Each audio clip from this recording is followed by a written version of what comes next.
108కు phone కొట్టంగానే రప్పున ambulance వస్తుంది. Accident అయిన వాళ్ళను, పానం సుస్తైన వాళ్ళను జప్పున దవాఖానకు తీసుకుపోతుంది. గుట్టలు అడవుల ఏరియాల్లో పెద్ద బండ్లు ఓరాదని బైక్ అంబులెన్సులు తెచ్చిండ్రు. కానీ మనుషులకే కాదు జీవాలకు సుతా అంబులెన్సులు వచ్చినాయి.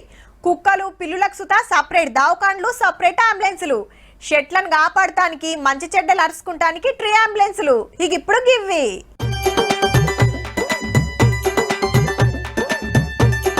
పరేషాన్ కాకుర్రి, ఇవి సుత అంబులెన్స్లే కాకుంటే పేషెంట్లకు కాదు ట్రాన్స్ఫారాలకు. మంత్రులు ఖమ్మంలో చాల్ చేసి లైన్మెన్లకు సేఫ్టీ కిట్లు వంచిండ్రు. ముందే ఆనకాలమాయే ట్రాన్స్ఫారాల ఫీజులు కొట్టేసిన, గాలి దుమారానికి వైర్లు కట్ అయినా, గల్లీలా కరెంటు తక్లి వచ్చినా ఎమ్మటే బండి మీద ఉన్న ఈ నెంబర్ కు ఫోన్ కొడితే చాలు రప్పును ఉరుకొస్తాయట. యాక్సిడెంట్ జరిగితే అంబులెన్స్ ని ఎట్లా పంపిస్తామో 108 ని ఆ రకంగా మీరు 1912కు ఫోన్ చేస్తే వెంటనే మీ ప్రాంతానికి అంబులెన్స్ లాగా వచ్చేటువంటి వ్యాన్. ఓ ఇంజనీరు, 3 లైన్ మెన్లు, డ్రైవర్ ఉంటారు బండిలా. అట్లనే ఓ ట్రాన్స్ఫారం రిపేర్లకు కావాల్సిన అతేర్లు. ఆల్రెడీ హైదరాబాద్ లో తిప్పుతుంటే ఖమ్మంలా 32 రెడైనాయి.